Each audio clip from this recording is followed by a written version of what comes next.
welcome everybody to our review of Marvel Studios' Black Widow, now in theaters and streaming on Disney+. On tonight's episode, we got a beautiful cast here. We're going to be talking all about it. Let's meet them. We got Jaysmac. Hey. Got TV's Casey. You can do, I can do better. Got Doc Chris. Pleasant evening, to comrade.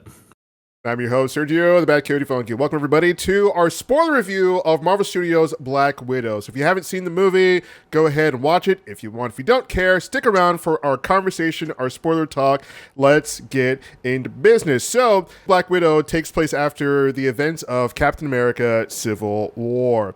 Now, for those of you who ask, oh, this movie is kind of overdue. Yes, you are correct. Apparently, some things were afoot inside of Marvel. The CEO of Marvel at the time, Ike Perlmutter. The terrifying, mysterious man. Oh, man. So what went down was that Kevin Feige, the president of Marvel Studios, was spitting some fire ideas at Ike Perlmutter, the CEO of Marvel at the time. He was like, female superhero movie, Black Panther movie, and every time Ike was like, no, they won't sell, nobody wants to see that. And it's just like, whoa, I'm spitting straight fire over here. What's going on?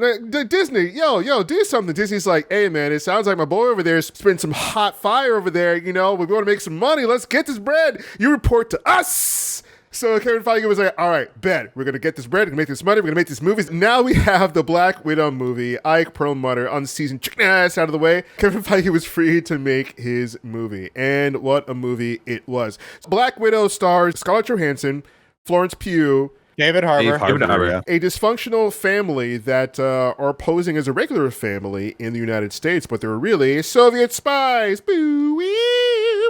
Just living out their days in Ohio. Learning that the infamous Red Room that makes all these crazy superhero spies known as the Black Widows is still out there. Natasha Romanoff thought she destroyed the Red Room and their leader, Dreykov, in an attempt to take everything down and defect to America for a better life, but she was surprised to find out that's not the case, as her sister, played by Florence Pugh, who I think did a really good job, we'll get into that, tells her. So they set off on an adventure with the rest of the family to take down the Red Room once and for all, and swashbuckling antics ensue. So a lot of people are like, okay, it's $30 premium on Disney Plus, which, if you're paying that by yourself, is a lot. But families have to pay a lot more in movie theaters in order to see these movies, so it's a pretty good price for a family of five. Maybe you have some people over because we're still in the pandemic times. It's still it's that thing still going around. So what you get with this movie is a pretty good run-of-the-mill action adventure kind of character piece with like family, what it means to be a familia, even though they're not a real familia. Family. Right? They just had more family than Fast and the Furious. I want to get your guys' impressions in seeing this movie. So Black Widow, when the trailer came out, we thought it was okay. This is kind of all right. The last trailer, I think, kind of sold me on it, as a lot of Marvel movies' last trailers do. And in watching the movie, I thought it was a pretty run-of-the-mill, like not bad movie. People were like, hey, man, was it bad? Did it suck? I can't say the movie was bad. I had a good time. I think I was entertained. There are some stuff that I didn't like, which we'll go into later, but I was pretty entertained watching the movie. I thought the action was great. I thought some standout people like Florence Pugh did a really good job being likable and also dominated in the action sequences. I was like, damn, this girl's go for it, yo. I mean, she paid attention during stunt school when they were teaching her all the moves and the fighting tricks. I was like, damn. So some of these other actors can take a hint. Some of the people in Loki. Anyway, so guys, you're watching Black Widow coming out of it. What was your overall take of the movie? And we'll go into it. So your neighbor, your coworker was like, yo, man, should I bother watching this thing? What do you think? Let's start off with Jay. First of all, I saw this movie in the theater across the street from my new apartment. I didn't see really any previews for this movie, by the way. Like, I kind of like tuned everything out, you know, when the previews were coming up. Maybe I saw a little bit with all the content that I consume, which is basically anime and Rust. I like to tune a lot of other shit out now. So I saw nothing. So this was kind of cool for me to go in and sit down and kind of just take it all in. And, you know, I knew that there was, you know, family involved in some manner because of like the conversations that we've had during other shows. I really had no idea what was going on with this. So it was cool to see, you know, a little bit of an origin story in a way in the beginning when they're in Ohio. But to see it play out in between the events of like Sokovia and before like Infinity War. I was like, oh, okay, this is like a really interesting spot. It's going to be interesting to like insert this in the middle of that timeline. I had a good time watching it though. There was a lot of action. There was a ton of funny banter between the sisters when they finally kind of stopped trying to kill each other, like Jason Bourne style in that apartment. Which was like that reminded me so much of the Bourne movies. I was like, oh, holy shit. I was like, okay, cool. I enjoyed it thoroughly, not knowing like what I was getting into, and I thought that everybody really had good chemistry in the family. So I was happy with it. I made my choice. Let's see. Let's get your overall take, Doc Chris. So you're watching a movie. Your overall take. Your coworker, your neighbor is like, "Hey man, should I bother watch this movie? What's your overall take after seeing it?" I have a new outlook on life, which is you're going to love every movie so much more if you walk into it with incredibly low expectations. I had a great time watching this movie. I don't think this is the best Black Widow story they could have come up with, but you know what? I had a friggin' blast with this movie. I thought it was really fun. It was a good look. There's an explosion every 3 seconds type of movie. It wasn't a bad. I'm with you, Serge. It wasn't a bad movie. It was really fun. Is it a must watch for like MCU fans? Like, you got to watch it because it's the MCU. But like, is it integral to the story? Not really. Like, no. It's its own kind of standalone thing. I was definitely like hoping for more of like a spy thriller instead of just like a straight kind of superhero thing. Because like Black Widow's not like a powerhouse like fighter like the other guys are. She's her own style going in, but you know what, like whatever, man. She was swinging from a helicopter. David Harbour friggin' stole the show. I had a blast.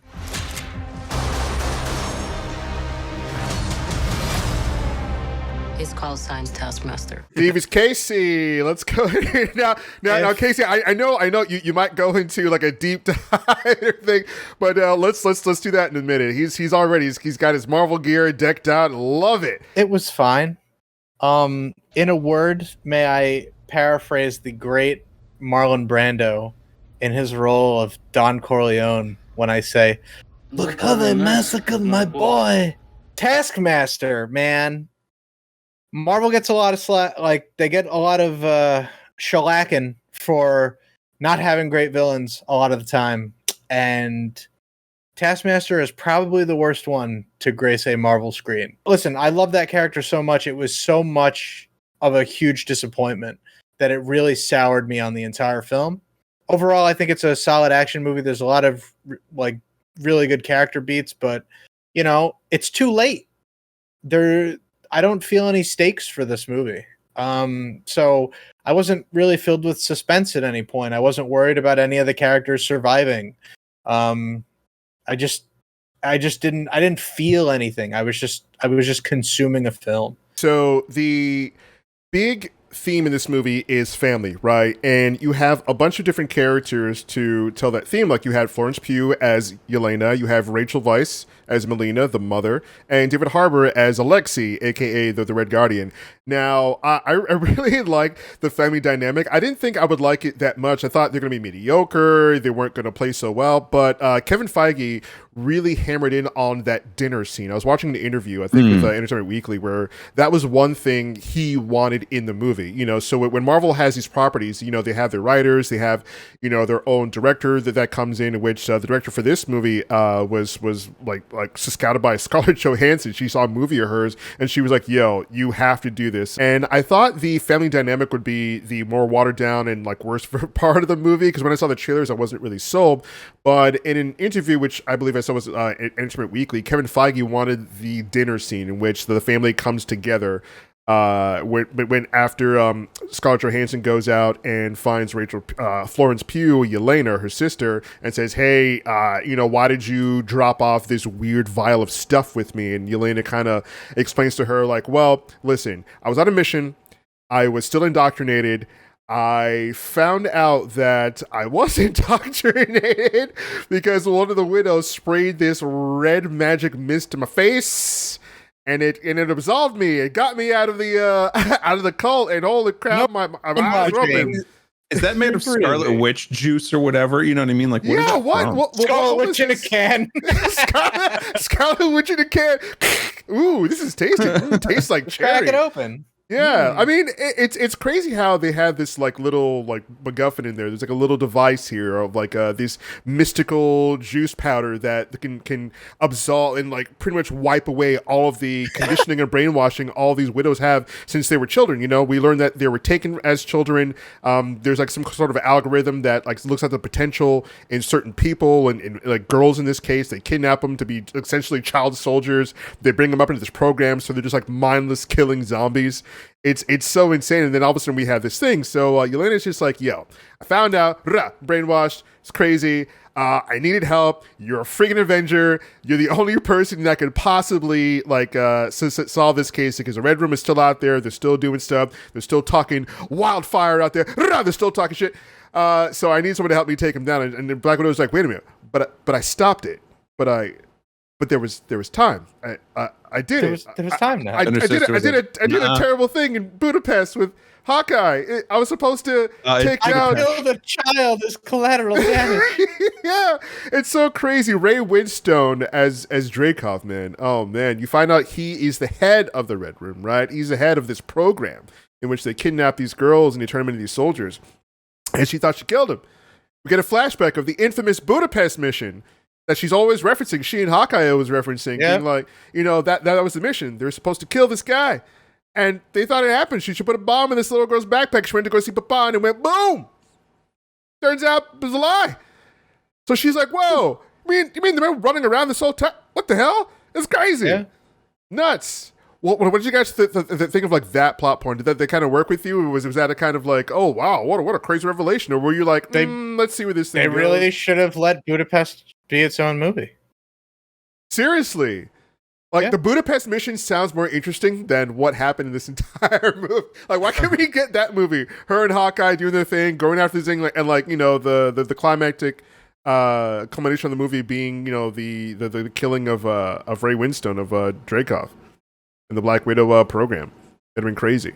You know, it could have been its ould have been its own miniseries. I mean, they seem to do this kind of thing. I mean, in Falcon and the Winter Soldier, the whole Black Captain America soldier was a lot more interesting than what they were showing us in the episode. Yeah. Oh, so crazy. I mean, this whole movie kind of ends up being a Hawkeye TV show prequel. Yeah, it's a little like, weird. What's coming down the pipeline? They seem to do that a lot. But yeah, because they can. Oh, go ahead. No, I was going to say, but the family dynamic of this movie. What did you guys think about that? Like them coming together. They got the mother, the father. They had this full life where they were these little Russian soldiers playing house in order to go on these missions. What do you guys think of the family dynamic? I'm going to jump in real quick. Yeah. Go ahead. I don't think it mattered, to be honest. Like it was fun watching them at the dinner table, but story wise, it really didn't matter. And I feel like it was ham-fisted, like it was fed to us like so much when in the grand scheme of the main story, it could have just been, hey, someone that came up in the in the Red Room knew how to send something to Black Widow, and then they didn't have to be related, and in the end they weren't. So they were talking about how they were a family, but they weren't a family. I don't even know why they started the movie in America. Like, what was the point of them being in America? It didn't actually matter. I think what you had to do is you had to show that Yelena believed the lie, and that was something that was really important to her. But with the exception of in the end, with the exception of some of the interaction, in the conversation that she had with Red Guardian, and during that kind of dinner scene, it didn't really matter in the end. No. I mean, did you feel that this movie was too long that it hurt to have it in there? I thought it was. Yeah. No. I don't think it hurt the story. I just don't think it actually added anything to the main story. The ending finale really didn't, because they aren't actually related. Right. It didn't really matter that they were a quote unquote family by the end. Right. It created a weird, I don't know, a weird vibe or continuity issue with me because of how smart David Harbour seemed in the beginning of the movie, and then how just dumb he was after he was reintroduced. Right. I'm with you. like him pretending to be an American, he seemed like he had his shit together. And then, there was a part where he's like, I wish I just had my suit. Okay, cool. Like that, Okay. alludes to like him wanted just to kind of like, ball out a little bit and go crazy. But then he is just like extra dumb. And I don't know if that's just what prison does to you after 21 years or what, Makes you dumb. No, No, that's what typecasting does, my friend. Yeah. David Harbour now forever typecast as a lovable oafish goof Right. who loves his family, whether it's Hellboy, whether it's the sheriff true. from Stranger Things, whether it's Red Guardian, and that's what he's doing. Or you mean the Red That's his Dynamo? lane. He's sticking to it. The Red The Dynamo. Crimson Dynamo. But Crimson Dynamo. yeah, Jay, you bring up a good point. I mean, it kind of seemed like they dumbed the character down, and like I think Midway through the movie, though. yeah, and I Weird. think this kind of like befalls like some of the writing you see in certain other parts of pop culture, where in order to bring one character up, another character up, I think they try to downplay certain characters, and I think that's just bad writing, right? Like you can have like take Superman and Lois, like for instance, like the two actors in there are doing a fantastic job. They convey them as partners very well. They don't ever water down one. Like Superman's not watered down. Lois Lane is not watered down. They're both accelerated, and they're both brought up, and they both complement each other. And I think that's a hallmark of good writing. And you see certain things like this where I think they didn't want Scarlett Johansson and Florence Pugh to be upstaged by David Harbour. Not saying he's like A-list Academy Award, but when he hits his stride, he's really He's good. a good actor. I mean, there's certain parts of Stranger Things, like when he's being the protector and the dad figure to 11, you really feel for him. You're right, damn there. So I think there's certain parts where like, well, we can't really have him do it. I mean, this is all just speculation, but sometimes I'm just like, well, let's kind of downplay him a little bit. We can't have him outshining, and I think that's just right, bad though. writing. And it's scared that's what writing it is is what at it all. is. You don't You don't think think so? that's what it is? No, I don't think they made him dumb on purpose to make Black Widow look better. Black Widow's already got like fucking 8 movies of looking real good. She doesn't need any help. But she also the character doesn't have. Yeah, but in those movies, she's not next to David Harbour and another actor. I mean, Yeah. this does happen in Hollywood where another actor is in a movie and then they're just like, well, Jennifer Lawrence is in this movie with this other chick. We it's kind of her movie. We can't make the other chick look too good. Nah. And all of a sudden, this stuff comes out from set. It's just like, yep, she was a part of the writers' room. She kind of like made me look a certain way, and this and that and the third. I mean, it happened in Bad Boys in the first Bad Boys movie.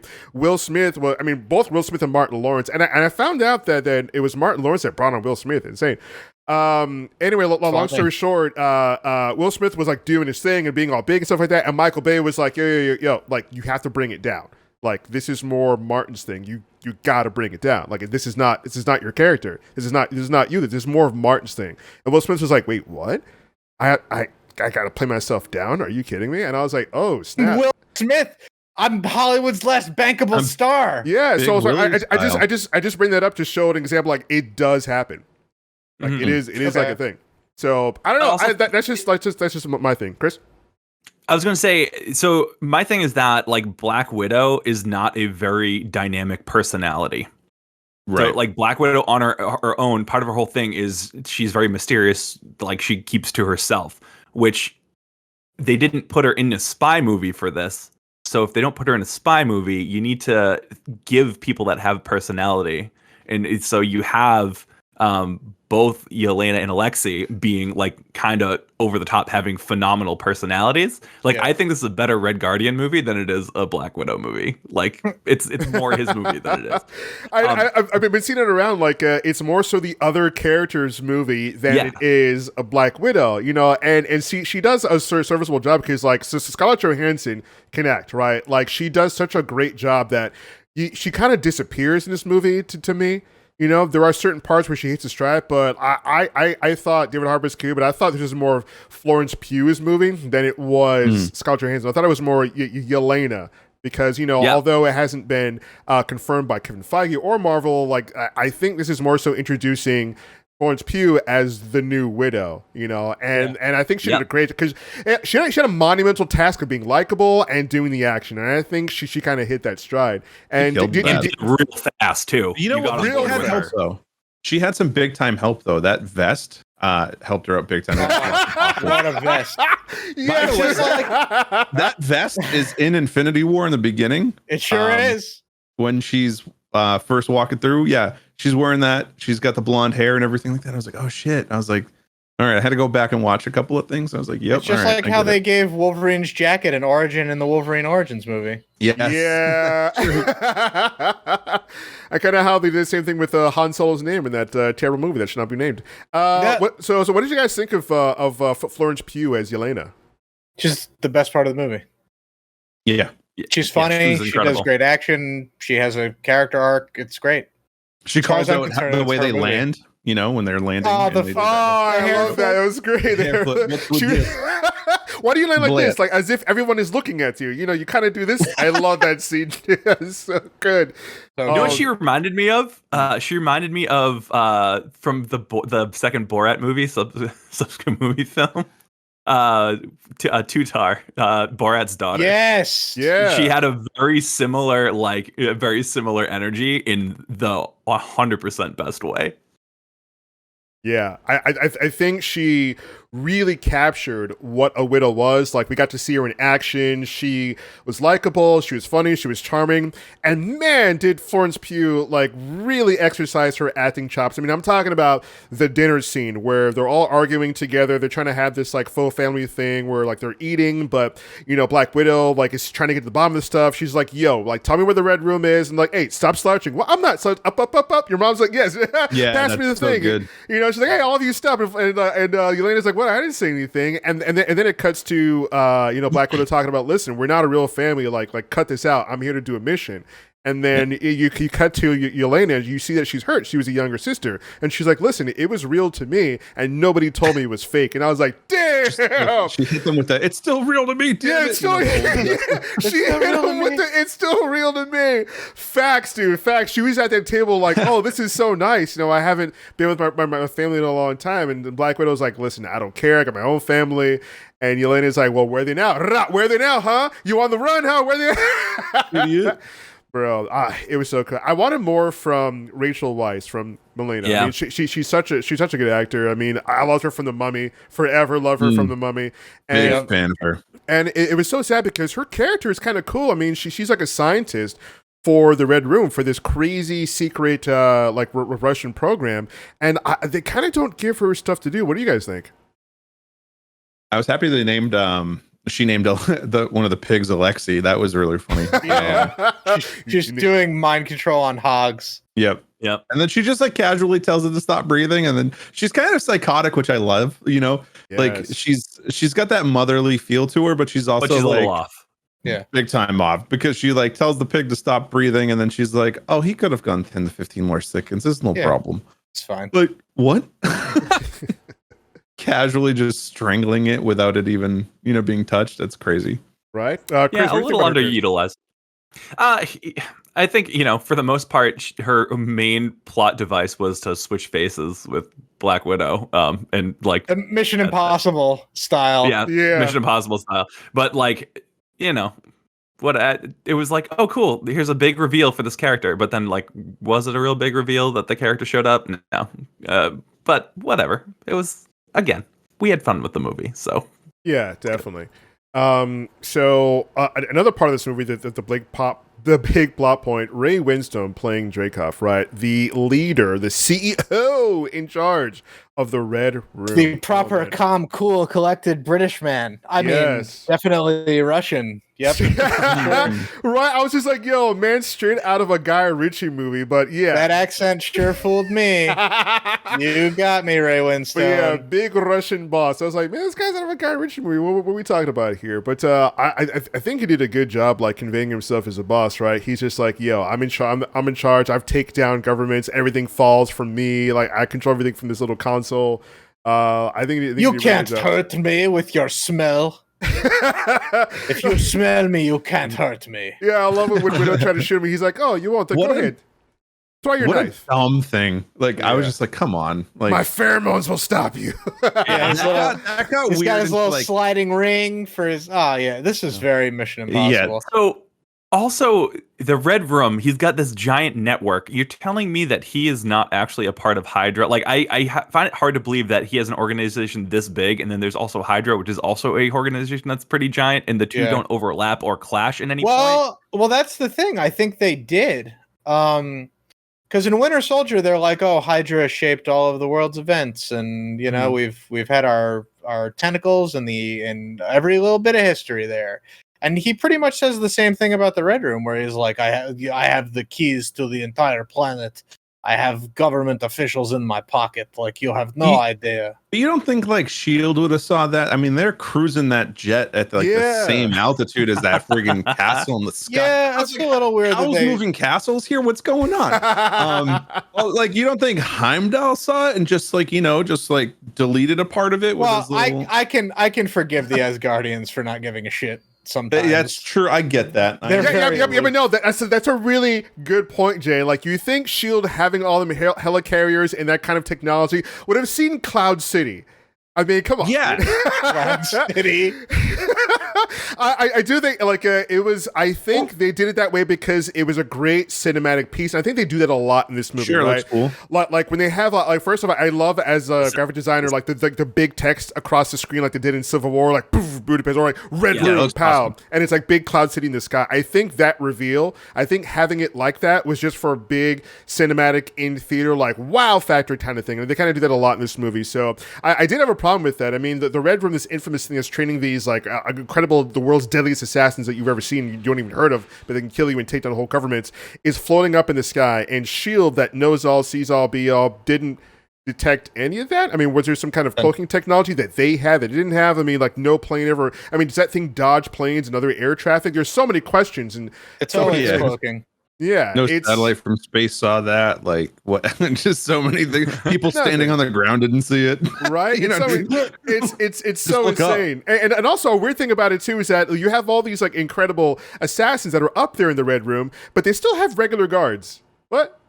Yeah. Wait, what? Henchmen, like regular henchmen? You don't even have a name tag. You stand no chance. Why don't you just lie down? I love Austin Powers. But yeah, so what did you guys think of the plot point of and by the way, the whole plot point of like getting to the Red Room I think doesn't start until like later in the movie. Like first there's like family stuff, my familia, and then we get a lot of like character building, and then it's just like, okay, let's get on this the quest. The actual start time for the quest doesn't start until well into the movie. This movie should have been cut down a little bit, I mean, I liked the plan, by the way. Like the plan that they hatched out, I was like, oh, okay, cool. Like they switched faces. They had that Mission Impossible stuff happen again. Where it's like, here's my thing with the switching of the faces. So either you needed Melina to actually get close and kill him, or you have Black Widow do it. But like their reasoning was she's the only one who knows how to turn off the cells. And I'm like, couldn't you just tell Natasha how to turn off the cells? It doesn't seem... it didn't really matter. Whoever was in which spot, it didn't matter. Yeah. So, and that comes to low stakes again. Yeah. Yeah, there was a lot of low stakes in the movie. But yeah, I agree. Like, well, wouldn't the harder thing be to fool Dreykov because he knows Melina and he's raised all of them? So, you know, Black Widow would have to learn Melina's mannerisms, a woman she hasn't seen for a decade, for years, for a century, or whatever the hell, how long, and then, you know, she has to walk like her, like talk like her, and like this, like Dreykov, this like, super boss. It seems more complicated. Yeah, the way that they did it, needlessly complicated. It's so ridiculous. I mean, I think there are a lot of things that they did in this movie just for like convenience sake. They're like, whatever, let's move this thing along. Who freaking cares? But if you're going to establish a universe and a movie and certain things, make it a little bit believable. I don't know. It's kind of odd. So speaking of odd things, let's get to one of the main odd things, which I really want to hear Casey go off on this about, Taskmaster. So right. the main villain in this movie is Dreykov, right? It's the Red Room is essentially the main villain in this thing. But the other part of the story, let's say the B story, right? Kind of like your like Rick and Morty, they get like a main storyline and then there's also a subplot. But Taskmaster in this movie, right? So let me just start by saying, you could consider me a pretty big fan of Taskmaster. I've got merch. I've got more merch. Okay. I've even got personalized commissions from actual comic book Oh, artists. Okay, Master himself. I am a very big fan of this character. I like him because he's like the King Mook. You know how there's always like a gang of underlings, but there's always one guy who's like way better than all the other guys and can almost hold his own against the hero, but not quite. You're Johnny Moe of the Crazy 88, if you will. That kind of boss mook. That is Taskmaster in his role in the Marvel Universe. Sometimes he's like the head guy in charge, but oftentimes he's like, I train Hydra agents for a living. I'm being paid by the Circus of Crime to, make their criminal enterprise actually workable. Like he's the guy you call when like you want to get something done. He's your workhorse bad guy. You'll see him hanging out in the clubs and the bar with no name with other lesser known villains, but like he always kind of seems to get away in the end, and he's never really beaten because he keeps showing up to annoy you. The guy started out as an Avengers villain who pretty much was just like, you know what? I could probably whoop the Avengers' asses all by themselves because I have cool powers that let me pretty much copy all of their individual abilities, and I got a whole bunch of gadgets in my utility belt to like neutralize them specifically because I've studied them. He's a big nerd. Taskmaster. That's what he is. He's just a big nerd who really loves superheroes, and he loves copying their moves. So can you go into his abilities and what he can do? Yeah. So the concept of photographic reflexes, as long as he is able to see an action, he is able to perfectly duplicate it. And it's everything from Captain America's sweet fighting moves to an Olympic high dive. Watching Iron Chef, watching ballroom dancing. If it's a physical action that could be replicated by, an extraordinarily well-trained athlete, he's capable of performing that action, which makes him one of the best fighters in the Marvel Universe. And, like I said, a great trainer of people in martial arts and things like that. And his personality is really like the best charm of the character. Like cool powers is one thing. Cool like pirate, skeleton ninja, like he's like a zombie ninja pirate basically. Like his whole overall shtick, it's wild. But the charm of his personality is that he's just a guy trying to make a buck in this world with superheroes. And that works for a lot of people. Like he's had, I think, 3 miniseries in his own name, which, not a lot of B characters, let alone villains, get. And he's got like a fairly like sizable fan base because he's closely associated with the Avengers. He's closely associated with Deadpool comics. Like there's a lot of places if you're reading Marvel comics where you would get to know this guy and like him when he shows up. And I've been a fan of his for a long time. So when you have him in this movie and you assume that they're going to make some changes to his character, right? Whatever. Everything that we see about him is in the trailer. Literally everything cool. The Captain America shield throw, it's in the trailer. The Black Panther claws in the trailer. Hawkeye's bow in the trailer. Every single cool thing you're expecting this guy to do, you've already seen. And what a huge disappointment that is to me. I agree. That was such a letdown. While I was watching the movie, I'm just like, I've seen all of this, and there's not much more. I'm like, are you kidding me? What? This is insane. I mean, they introduce him as like a Terminator at the beginning of the movie because when Yelena sends Natasha the special magic sparkle dust from Lisa Frank from back in the 90s that can undo the Black Widow conditioning, because she's like, oh, it's going to be safe with an Avenger, with Black Widow.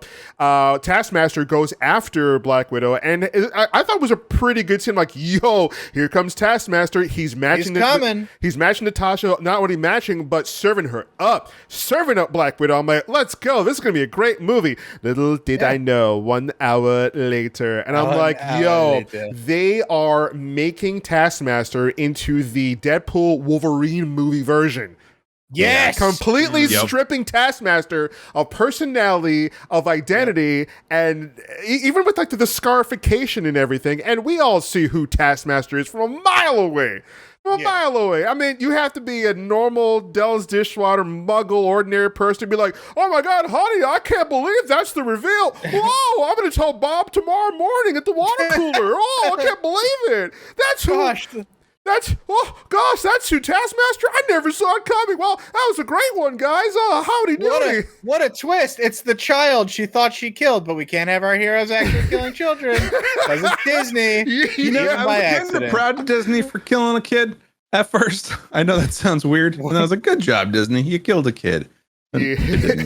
So No, insane, I'm dude. kidding. Yeah. Casey, so you being such a huge Taskmaster fan, oh man. So it comes to pass after we see Taskmaster becoming the Terminator, going after Natasha, right? Like following her around the world, serving her up. And then we kind of get the revelation that Dreykov, the guy who was the main villain, his daughter, his beloved daughter, his baby girl on the mission to Budapest, had an explosive in her backpack via Black Widow to destroy him and kill him. In that explosion, it turns out, obviously there's a spoiler talk, the daughter did not die. Dreykov, in an attempt to save his daughter, Deadpooled Wolverine movied her and turned her into a killing a big machine, robot. devoid of all feelings, devoid of all not a personality. spoken line. Nothing. As the bad guy, you get nothing. And even worse, in my opinion, taken away. I mean, Casey just went into the special abilities of Taskmaster, which sounds incredible, being the most adept fighters in the Marvel Universe, having that perfect muscle reflex, being able to copy that. It's now boiled down to a machine program. What? Yeah. Are you kidding me? The Taskmaster program. You could be Taskmaster. Yeah. Anyone could be. You just have to be brain damaged enough and have a chip put in the back of your neck. That was such insane. It makes me think that Taskmaster was an afterthought. Absolute afterthought. I don't think so. You don't think so? I don't think so. Really? Because you have to have the whole Marvel shtick is that you have in the hero's like origin movie, you give them a villain that's like their evil counterpart, right? Mm-hmm. Captain America gets Red Skull, Iron Man gets Ironmonger, Black Panther gets Killmonger. Like it's, everybody loves the dark double trope. It's in a million things. But, who does Black Widow have? Like, you would normally, if it were the comics, you'd normally have someone like Yelena, but you decided to make her an ally instead of an enemy. So who's another good fighty boy that we could use? There's plenty of good fighty boys in the Marvel Universe, but Taskmaster seems like it would work. And the weird thing is that one of the possible origins for Taskmaster is that he has a derivative of the super soldier serum that doesn't enhance like his age or physical prowess or anything, but it does give him that photographic reflex ability, which is cool because Black Widow is also, you guessed it, folks, another super soldier experiment or counter or what have you. The whole Red Room is everything about it is meant to copy, the Americans' whole plan to make a Captain America or a series of Captains America. And I wish they kind of like explain that more, because I know that happens in the comics where she's kind of infused with a lesser version of the super soldier serum that Steve Rogers gets. Right? Yeah. I could even tell you at the beginning of this movie, I went to see it with my beloved Ellen. She's like, oh, 1995. We're gonna see her as a kid, and I'm like, okay. And she's like, why okay? Like, what's the problem? And I'm like, hate to tell you this, Black Widow is as old as she was a teenager in World War II. Like, there is a great comic book in Uncanny X-Men where it has the first team up in history of Wolverine, Captain America, and Black Widow, and it's in 1941. That's awesome. What? Yeah, it's really awesome. What? Black Widow is super old. She's been through the entire Cold War as a Soviet super agent. She's a foxy grandma? Damn. Yeah, foxy grandma. But they just made her a normal 30 to 40-year-old woman based on the age of Scarlett Johansson. It's It's so insane because you have these story beats that sound amazing from the comics, and like they do take stuff from the comics. I mean, they give us like the Thanos copter in Loki. Yes, in You know, Loki. but But I guess they don't want to make it that weird. You know, like I don't think there's it's weird. I mean, they explain it with Steve Rogers and like, but because like what you're saying sounds more awesome and more riveting and more interesting than what they give us. I mean, what they gave us is fine, but if I have a plate of food and it's fine, I hear someone else got another plate of food that's excellent. I want that. I want to eat that. Like, come on, give me that plate, Marvel. What are you talking about? Come on. I mean, But they did it twice. Yeah. With Steve Rogers and the Winter Soldier. Like what? Like why? I don't know. I don't think Look, it's necessary. in comics, there's a lot of old fucking people. Magneto is from World War II. Professor X is from World War II. The Punisher is from Vietnam. It's like everybody's old. It's as if they created those characters in the 40s. Yeah, or the 60s. Super weird. But Go yeah, figure. but yeah, I agree with Casey. The only problem I have with Taskmaster is that they didn't make the character interesting. There's no personality. There's no a personality. I mean, she's just another abused girl on a pile of abused girls in this entire movie, and it's not necessary. yeah, and then in the end they make her a good guy, kind of. What? Are Yeah, you kidding? she gets taken in by the other freed widows. Yeah, But and I I'm don't know. like, She didn't really oh get a come good guy. on. I would rather them do the thing where they have like reoccurring villains, right? Like they always kill off villains. I mean, Killmonger might come back as a rumor, but you know, and we had Thanos No. as a long lasting villain, but killing off like villains and making them a one off in the Marvel movies, I think is terrible because imagine Taskmaster with all the prowess and reflexes being able to serve up the Marvel heroes as they come along, but being like this force that constantly comes back. I mean, I think a good person, if we were to retroactively go through a time dimension and go back in time, the guy who played Sawbones might have been good Taskmaster. You know, like that personality is like you know kind of close. Like remember like in Civil War when he goes up against Widow when she puts the electric shock to his neck. He's like, that don't work like that no more, and like tosses her into the. You mean cross? You're talking about Crossbones. Yeah, I said Crossbones. You said Sawbones. Oh, sorry. Is That's there okay. a Sawbones? I'm like, I had to think about it. I'm like, who? I'm old. So, you know, Sawbones, Crossbones, they both have bones in their saw, and you know what I'm talking about, yeah. It's a bad guy. He's got bones in his name. He's Johnson for bones. Bones Johnson. But yeah, I mean, I think there was a big misstep here with them doing this quote unquote big reveal. I think they were relying on the whole, it's Dreykoff's daughter. That's a big reveal. That's what Taskmaster is. And for people to kind of gasp as opposed to, you know, people who are fans of Taskmaster being like, there's Taskmaster in the flesh. There you go. I wonder, Casey, do you think they're going to do a thing where they retroactively kind of like make it right, quote unquote, kind of with like the Mandarin, like that the technology is based on a real guy or something? Yes. Or maybe, and hey, here's an idea, Marvel, feel free to pay me at any time. Taskmaster sold out his abilities for money. Ooh. A very Taskmaster thing to do. I like that. I like that. So you have the real Taskmaster show up later on, but like, that wasn't me. I kind of did that for wasn't money. me. That was a cheap imitation. Let me show you the real deal. Yeah. And yet he is also a cheap imitation. But it works. See, that's why it's funny. Yeah, and then you give him the accent, just like in the Marvel vs. Capcom games, just like yes. Cap. Just like Cap, dude. My buddy Ronnie was so pissed at this movie because Taskmaster is his character from Marvel vs. Capcom, right? He went from not knowing who this character started playing him not knowing who he was in Marvel vs. Capcom to loving the personality, and he was just like, who is this guy? Because his family also grew up in New York, and he kind of sounded like a New Yorker, like he's a Brooklyn guy. He's a real yeah. Like I said, he's that's his origin. He's a Brooklyn guy. I don't know if he's a Brooklyn guy, but he talks like that. He has like this very like Italian mobster criminal. He does, yeah. And my buddy was like, he's a made guy. He's a made guy. That's my buddy was like, who is this guy? And then like, you know, he went into, because he's a comic reader, he went into researching the comics, reading about him, loving him, and then just practicing his combos till he was serving people up in Marvel vs. Capcom. I'm like, damn, Ronnie, how you gonna? He's like, I like this guy now, just like Cat. Yeah, let's go. I'm like, yo, you're good now. And I'm like, yo, Ronnie, what'd you think about Taskmaster? He was like, who? I'm looking around for where this Taskmaster is supposed to be because it wasn't in this goddamn movie. I'm looking around for this Taskmaster. Wasn't in this movie. I don't see him. Yeah, I don't see him. I don't know what you're talking about. I was like, damn, man, tell me how you really feel. He was like, oh, man, like, I don't know.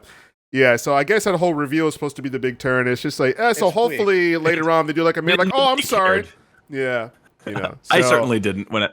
Did anyone else find that first fight between him and Black Widow to just be like unnecessarily over the top?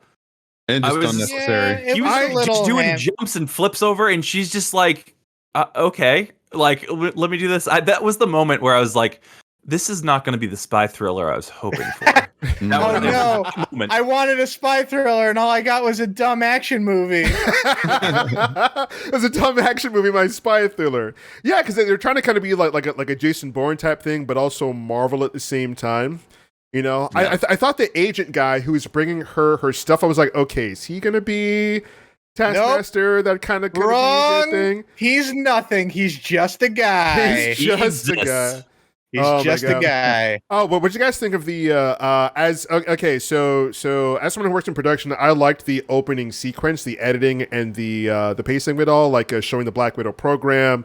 You know, all the quick cuts throughout the years of like the Soviet Union and all the different files and like the pictures of like even some of the home movies of Scarlett Johansson to show her that she was young. I thought that was pretty cool, working those real things into the movie.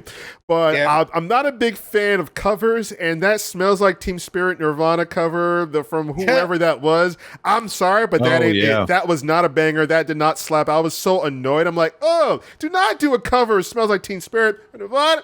Oh God. What are we That doing bothered here? you more than really ham-fisting in American Pie Yeah. by Don McLean. it did. It did. Yeah. Because it reminded me of that Captain Hook movie in which Hugh Jackman played Hook, and they were doing like this weird musical type real life thing where they just started singing "Smells Like Teen Spirit" in the middle of the movie, and I'm like, what? This is weird. I don't know. I think some artsy fartsy person's like, this is gonna be so great. Get it? It's gonna be like Teen Spirit, they're kids, but it's going to be like a female-led band because they're girls. Let's do it. And it just sounds off. I mean, no smoke to the artist. You're probably good with other things you do. No smoke to you, but I'm not a big fan of covers. And it was just, I don't know, the cover didn't work for me. The sequence did. The sequence is amazing. And it kind of took me out of it because like I was looking at it from like a production standpoint. I'm like, oh, this is a beautiful sequence, the way it's edited, the way it's shot, the way it's put together. But Yeah. music kind of took I thought me that went out. on for way too long, man. I'm gonna be It honest. did, It just kept going. It felt like a Bond intro. Yes. Like just, but like without, like Bond usually has some like super like artsy, like really cool visuals that go on that you kind of expect, and this was just like a scrapbook. Yeah. It kind of kept going. The cover, I thought it was fine. It wasn't anything groundbreaking. But I don't know, that whole intro, I was like, cool. When are we gonna get to the movie? And that's also kind of why I was annoyed by the like that early like American thing, because I was like, why were they in America? Why did it matter that they were in America? Why couldn't they have just been like anywhere else? I don't understand. And then I was like confused about that, and then all of a sudden I watched again a video scrapbook for like 5 minutes while a mediocre cover played, and I was just like, cool. When are we gonna get to the movie though? Where's the good That's what- stuff? When's the movie start? When's the When- movie yeah. start? Where's the movie? There was a couple different beats like that where I'm just like, can we move along? Yeah. What's happening here? You know? Did anyone catch the Lara Croft homage near the end of the movie? No. No. No. So when she's running, so like 8-bit when she- nipples? you know, so when she's trying to escape the red room and it's kind of falling down, she's running forward, holding the double guns, shooting at the window, like exactly. Oh like yeah. And then so that's like throwback to classic Lara Croft. And then when Yeah. she goes through the window, all of a sudden she whips out the ice pick out of nowhere and saves herself, almost mimicking the exact animations from the 2013 Tomb Raider Okay. one. I was like, oh, this is the most. It was funny because I was like, she looks like Lara Croft when she pulls out the guns there, and then she jumps out the window, pulls the ice pick, and I was like, okay, that's definitely Lara Croft right there. Yeah, one look of for my that, folks. one of my favorite little bits in this movie is when she's just in her trailer watching old Bond movies and she knows it by heart. Yeah. I think that's fun. Like, you never really got a sense that Black Widow had a life outside of the Avengers. Like, they even make that a story point in Endgame, where it's literally all she has to live for is just working and like trying to stop natural disasters. Like she's just so focused on her job. It's nice to see that, like, you know, she's a fan of things, like that she's a human being. I don't know. It's Yeah. the No, small I'm detail, on board but- with it. I love it when they take someone that's like larger than life and they take them out of their usual space and they're just chilling. Those Yeah. are literally my favorite moments in movies. But you know, a lot of it falls apart for me because we know where her story ends. There's no point in giving this character more depth when you've already seen their rise and fall. In this case, literally a fall off a fucking cliff. The same gripes I have with it's the same gripes I have with something like Clone Wars, where you build up Anakin to be like this real big hero, and it's like, well, we know where it goes. You know, he's gonna become a giant asthmatic robot. Like, You know? Yeah, but that was about Ahsoka. It wasn't about Anakin. right? But But the clones, man. the clones, man. Yes, But the Wars, clones. man. I understand. I get it. So in the movie, were there any real like standout moments that you really enjoyed, Jay? I thought the finale was fucking insane, but that's just Wait, me. hold on. Go ahead. Let me toss it to Yeah, Jay first. go. We'll go around the horn. No, I think really just like the family dinner scene was probably my favorite part. You know, I think that's where all their acting chops really came out, and it was, I think, one of the more humorous parts of the movie. You guys know me, like I don't really give a shit about the action necessarily. Like it's all about the humor and just like the uncomfortable moments. The cringe. The we cringe. we need more cringe. I live off of cringe. And so that's what did it for me. And that made the movie for me, honestly. That was really it. I don't think there were any real standout moments, except for like, you know, them talking about her vest, and I'm like, oh, okay, I think that's like a thing that she was wearing at one point. I got to go back and check. Yeah. So, yeah. What about you, Chris? Any standout moments? Man, I really like David Harbour in this movie. So like some of the big stuff, I thought that like the big set pieces, like the red room falling out of the sky, and even like the crazy avalanche thing, I thought it was a little bit much for me. I was like, it's just, I don't know, there's so much stuff happening right now that's Just tough jumping to out focus, of and just jumping out of it's planes just without parachute. CG-ness. But you know, David Harbour in the prison, like that whole prison escape, just watching him do his ridiculous over the top thing. I'm with Jay, where it just, I think the comedy really stuck it for me, and which is weird that like this is probably the funniest movie since Ant-Man. Let's be honest. Yeah. It's pretty funny. Yeah. But it's Black Widow is the title of the funny. I was surprised at how It's like weird. funny the humor actually was. I was legit laughing Yeah. at certain parts. Like, yo, they did a good job with that. Yeah. So yeah, I mean, sure. David Harbour as a whole, killing it. Nice. He's my favorite part of the movie. Casey, standout moment. Standout moment. I actually like the Taskmaster fights. I thought his fight with Red Guardian was pretty great, even though I don't think short. David Harbour. It was short because they kept cutting away from it, but I don't know. I just like the way it was shot. I like the way it was sort of just done overall. I like Red Guardian a lot. I just like super soldiers in general. I love the lore of that in the Marvel Universe and how expansive it is and how it ties into Weapon X and everything that's crazy like that. I love that every country on Earth has tried to make their own Captain America to varying levels of success. And I really appreciate that this movie is leaning into the legacies of these characters in a way to keep things moving forward. So that's really what did it for me, is the setups for, you know, other things in this universe and setups for things still to come.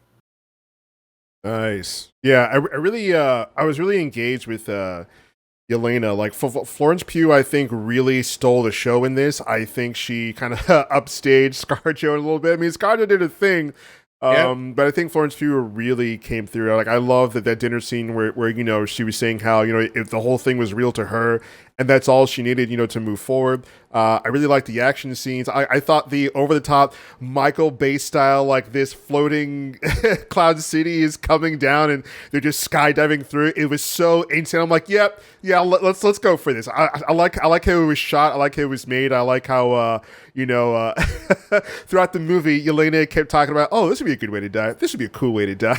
She's a icon. Yeah. She loves to fight and she's looking for a good way to die. It was so Awesome. It was so freaking funny, dude. Like, you later said that person be like, yo, I will cartwheel into I-95 right now. I will jump out of this plane without a parachute. Let's freaking. I love how she full sent to Dreykov, and she had her staff and was about to stab the wind turbine. I mean, the propeller. She's like, oh, this is fun. Stabs it, just gets flown off board. Black Widow jumps down after her. I like that whole sequence. Like, the ending sequence, I thought was pretty insane. Just in that moment for me. But yeah, the character moments I thought I wasn't gonna like so much, because it's Marvel. They have some good character moments, but not as good as like I would say, in my opinion, like a Tarantino movie where like the dialogue is really fleshed out and really written over a longer period of time for you to really chew on the scene and really to kind of believe these characters in this world. But here I think they did a really serviceable job, especially with Florence Pugh's character. I like David Harbour's character too, and I don't think we had enough time with Alexi. I mean, I wanted more of the fight between him and Taskmaster. And yeah, like you said, Casey, they kept cutting from it back and forth. I'm like, what is this, Godzilla 2014? They keep cutting away from Godzilla and and back and forth. I mean, and in watching the trailer, there's certain things that they cut out. Like he didn't do the flip, didn't do a couple of different things. I'm like, what are we doing here? Here's my thing. I think this movie, like a lot of other stuff, there's a lot of wasted potential. Oh yeah. We've wanted to know more about Budapest since fucking 2012. Okay, just give it to us. Like, that's something that you teased and talked about, and it's like, even in this movie, it's like, oh yeah, here's where Hawkeye and I had an event for 2 weeks. I'm like, come on, like that could be a fun little montage. Show, like, don't tell. Yeah, you know. Or even Alexi, where he's like, I fought Captain America in 1984. It was the greatest battle of my life. Like, obviously, he didn't fight Steve, but what if he's not a fucking liar? What if he fought like an aging Isaiah Bradley before they fucking put him in prison for 30 years? True. I assume Isaiah Bradley was like their secret black ops cap from everything from the Korean War all the way through the end of the Cold War, probably until the Berlin Wall fell. You know? There's a whole like angle that you can work in here. You didn't have to start the beginning montage with, the Natasha's family, like Chris said. Like, it's really unnecessary. You don't really need it. You could have had, Red Guardian in his prime on like a cool mission where he ends up fighting like a mysterious super soldier or something. You could get a flashback to Winter Soldier when he's in the thrall of Russia instead of Hydra or something else. Like, or true, Maruta from chat, he could have fought with Steve going back to the future, aging slowly, like when he went backwards and then he was like going through time like regular. So he could have fought. Okay, that's a lot. That might be a little too time travel. Listen, I like it. Don't get me wrong. I love the idea, but I do think it might be a little much. Casey said, "Shut up." Shut up! It's too much for my wacky. Shut up, stupid. Meanwhile, it's like Loki. I need more time traveling duplicates. Give me more time traveling duplicates. I like that idea. I don't know. I will say that I think this movie is a little hampered by not enough weird. So much of Phase 4 has been weird. All the TV shows have been weird. I don't know if Far From Home technically counts, but it's kind of weird Falcon for a Spider-Man movie. There's weird stuff in Falcon. What's weird in Falcon? I mean, Casey, what's weird about Falcon? I'm calling you out.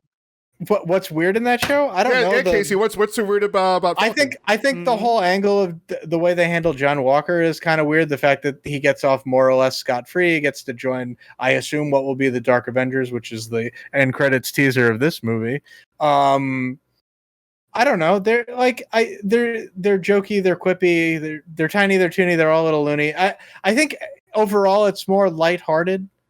There are soft moments and that works fine, but I think more or less they're leaning into the weird. Maybe there's not that much weird in Falcon and Winter Soldier as I might want to believe, but I think it was more grounded. I wanted more Falcon the Winter Soldier in Black Widow, but like that style, because like everything that we see is basically broken down into everything in the MCU is broken down to one of three categories. One of which is your political, like your kind of political thriller, like I was going to say Android Alien. Then there is your like sci-fi space type stuff, and then there's your magical stuff. So everything that we see, every character falls into one of those three buckets. And I like me some fun like action spy thrillery stuff. I'm into it. Yeah, Yeah. that's what I like about Yes. the Marvel movies. Like there are all these different genres put into these comic book movies. And I remember when Endgame was coming up, and some people that I know that don't really watch these movies, I'm just like, these things have different genres, right? They're not just superhero campy fly movies like Winter Soldiers, like a spy thriller. And I remember I was talking to a coworker about it, and she was just like, "Oh, wait, really?"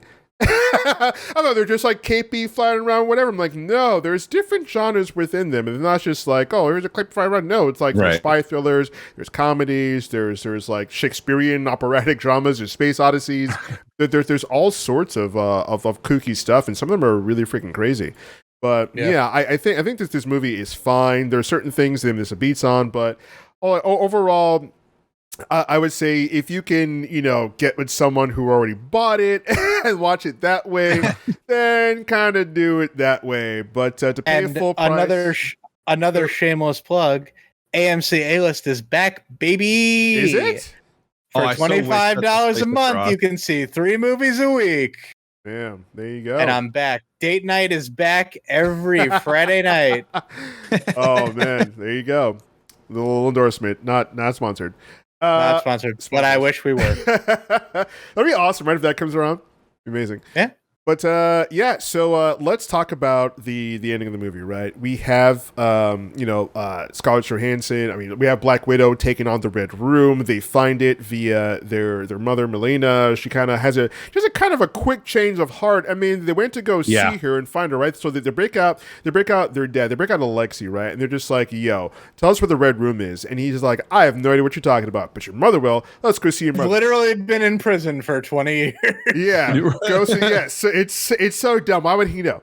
Anyway, goes to see the mother. The mother's like, yeah, well, I kind of work for him, but I don't really know. Alexei's like, BS, you know where it's at. And she's just like, okay, let's have some dinner. What a lovely family dinner. You know what? I will help you out. Wait, what? But you were just like about to kill a pig a second ago just to prove a point. You don't really care. You're kind of cold, but you have this change of heart and you have this whole plan you're helping put together. Whatever. They get to the Red Room. The Black Widow's character is like, all right, I'm going to confront Dreykov. Only I can do this because it's my movie. Wait, what? So she confronts him. There's this whole thing about he has pheromones, the conditioning. She can't really kill him, but you got to break the nerve in your nose or whatever, even though maybe she held her breath, it would kind of work too. She slams her face down. She goes after, like, he unleashes the Red Room. They kind of come after him. The mother's running around doing stuff. She kind of doesn't really get... For a moment, I would love if Rachel Weisz got some more stuff to do. I mean, give her an... I mean, she was in the mug. Did we even say what her code name is? No. Do you even know? Like, did you even catch it? No. She's the Iron Maiden. Yeah. Oh, I did catch. Yeah, that's right. Is that a big character in Marvel? No, it's just a fucking cool name. I was going to be just a cool... Maiden. That's it. It's just she's just called the Iron Maiden. You can't tell me that's runs on the hills. Did they say that in the movie? Yeah. I think did. so. I must have missed that. that. It was really quickly, and Alexei said it real quick, and during the dinner scene, I believe. Oh wow, I must have been yawning or something. Got him. Oh man, Kevin Feige probably has shooters. Don't crash me, Kevin Feige. But yeah, so they go down. The Taskmaster does the thing, whatnot, and they free the Black Widows. Yay! They get down to Earth. Whatever, the Widows go off with Taskmaster. Then Thunderbolt Ross is coming for them. Black Widow's like, yo, but go off. I'm gonna fend them off. Was this part kind of weird to you guys? It goes from the convoy of S.H.I.E.L.D. agents and Thunderbolt Ross coming for Black Widow to 12 years later, or 2 years later, whatever the hell it was. And she's like, wait a minute. Yeah, I wanted to see that standoff. Yeah, it's like, what happened? How did you get free? Weren't you under... She got away. She pretended to turn herself in, and she just walked out. I'm like, do they not know how to end this movie? What's happening here? Nope. And then it cuts to Widow going back to the agent, the guy who gets her stuff, and he's like, oh, look, I got a Quinjet. See what happens with a little bit of time and money? She's just like, yeah, oh, you're but so also, great. how? Yeah. Also, how? Also, okay, yeah, we got... I have this experimental government technology. Like, sure. Yeah, what the hell? Super easy. They just lost 2 Quinjets. Yeah, and also that's they Luke from the Handmaid's Tale. It is, yeah. It sure is. And I think they kept hammering home like that he's a friend. It's like, yes, we get it, but stop making them have tension, and then her literally like spamming the word friend. We get it. It's weird. Why are you With doing no that? It's so odd. payoff. It's so Zero odd. payoff. Right? Like they're getting all close to each other and stuff. It's like, well, that's why I look out for this. Why I look out for you. But you're such a great friend. And she's like, what do you do? What is this? It's We're odd. just buddies. We're just Yeah. friends. But then they would get them so close, and they would be like, that's why I get stuff for you. That's why. And I was like, what? I'm like, what are you doing? This is weird. Anyway, that aside, and then it cuts to she goes off. Oh, I'm gonna break some friends of mine out of prison or whatever, whatnot. Boom, smash cut. All right, so end credit scene, Casey. Well, what do we got? What's going on? We've got Yelena standing over her grave, which is a little nowhere thing in the middle of Ohio, which is fine, I guess. I mean, I feel like maybe buried in the Avengers compound, or because she considered the Avengers her family as she died. But go off, I guess, whatever. And then, sure enough, the Contessa shows up, and she's Elaine from Seinfeld. "That's it. She's back. The Veep. She's straight Veeping." And she's like, "Well, you're on my payroll." She's like, "I need a raise." She's like, "Haha, I need a raise. We all need a raise. Everybody gets a raise." But by the way, you have to kill Hawkeye in his television show that's coming out next year. And that's it. And you know what's funny? There weren't like fancy credits. Like, aren't there usually fancy? They were credits? pretty quick. They were No. But I mean, like, there's animated credits, stylistic one, like stylized. Yeah, there's nothing. Oh, you're No, right. it just kicked right in, which is Went right probably to why it regular went credits. faster, because there were no stylized credits where you can only show like 2 people per screen. It was just like, bam, here's 80 people on the screen at all times. That's what I'm just like. I don't think they knew how to end this thing, because the way it ended with the Karen painting to like a tree of fireflies. I'm like, wait, what? This is kind of Well, that's how it. Yeah. That's how the movie was introduced, right? Way out. yeah. I was Ellen, as soon as the those like the little fireflies started at the beginning of the movie, she's like, "That's going to come back right at the end. They're just going to bring it full circle, and it's going to be super lazy." Yep. And I'm Good like, catch. "Wow, you called it, babe." She's Very, like, very, "Listen, very I've seen-" good catch. I mean, and in an interview with Entertainment Weekly, Kate Shortland, the director, was just like, she's like, "Yeah, that's how I started and that's how I ended it. It's like a metaphor. It's like a thing." I'm like, "Shut up." It's like poetry. I'm it sorry, rhymes. but shut up. Shut But up. it's not. Like, I'm sorry. It's just I get what you're doing, and she's more of a, if you look at her pedigree as a director, she's more so doing like indie films and smaller stuff. And because ScarJo saw one of her movies from like years ago, because she hasn't really worked on a lot of stuff, she was just like, "I want you to be a director for this film." And Kate actually said no. She's like, "This is way too big. This is Marvel." It was nuts, and she was right. You were wrong. You were, yeah, you were right. I mean, I mean, look, I, would I give think this she did movie a serviceable job as a director, but I mean, she went from doing like indie films to nothing for years. ScarJo was just like, "I seen one of your movies. Why don't you do this?" Even though you haven't been really working. Yeah, and Kate being like, "I don't think so. I'm gonna say no. This is too big." And Kevin Feige's like, "We're trying to get a hold of this person. It's kind of odd that she's not really answering our calls." I'm like, "Wait, what? She was hiding from y'all? Are you kidding me?" I mean, and then look how the movie ended. I'm sorry, but look how the movie ended. She was kind of right. She was kind of right. I'm just saying, Yeah, but what do you guys think of the ending of the movie? Fine. A little abrupt, but fine, I guess. Like, Taskmaster was already ruined for me, so there wasn't much left to be enthused about. I'm gonna be honest. What do you think, Chris? I mean, when the convoy was showing up, I was like, sick. I want to see how she gets out of this, and then I didn't get that. But I mean, know, like, right? again, whatever. It's fine. I thought the pacing of the movie overall, with the exception of those intro credits, I know Serge, you and I differ on that. But the pacing of the movie was fine. Whatever. We know what happens with Black Widow, so it's not like we don't know what's coming next. I did like that where they left off with her before the end credit scene is there. She's going to break them out. So yeah, that's fine. Whatever. It was okay. Again, I'm gonna like a 7 out of 10 movie. It was fine. It was fun. It was a fun movie. I'm not gonna complain. What do you think, Jay? No, it was fine. It was one of those things though. I did look down at my watch a couple of times. I'm like, okay, cool. Is it done yet? Like, Can I go home now? Good. Yeah. Can I get I don't have far to walk. I had to walk there. That was cool. But no, really, it was just like, yeah, whatever. It's over. Oh, cool. Yeah. there is a stinger. Cool. I'll wait through this. Okay. And Stinger didn't nothing hurt of me value much. is gained or lost. Yeah. It's kind of. I'll be honest with you, kind of a nothing movie. Really, just a setup for stuff we already knew was coming down the pipeline, which is fine. But like, come on. But only in come the on. 2-minute end credit scene. Besides But- that, everything that we saw in the actual plot of the movie didn't actually matter. I'm just saying, if you can get Owen Wilson to do a Marvel TV show, maybe you could have done a Black Widow TV show, and people would have cared more. Yeah, I think so. I think it would have worked really well as a TV show. I mean, like globe trotting all over the place, doing a bunch of spy stuff. I mean, I think Falcon and Winter Soldier really, had a good stride with that, going all over the place, trying to stop the Flag Smashers and globe trotting and doing the espionage thing and kind of spy thing and agent thing. I thought that was pretty cool, and I think looking forward to a new episode of Black Widow each week would have been awesome. But maybe ScarJo's too big for that, and I don't know what kind of numbers monetarily wise the Marvel shows are doing. I have no idea how to gauge that, whether you do it based on subscriptions or views or whatever, like how they make their money. But like, it's got to be comparable to releasing a movie in the middle of a pandemic, right? Yeah, it's based on subscription. So, and I think the numbers came through and it did really well. I think like over 200 million or something like that. Pretty good. I don't know. I feel like you could have pivoted, like with the way the world is now, with people not really going to see movies. You really could have pivoted to a TV.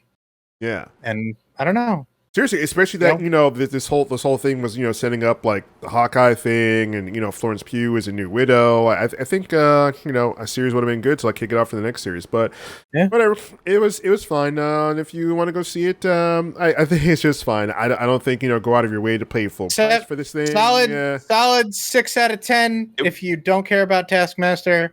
4 out of 10 if you really love Taskmaster. I haven't seen that a lot. A lot of people really love Taskmaster.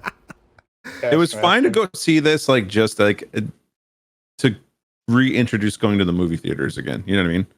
Yeah. Like that was a okay. popcorn movie. Yeah.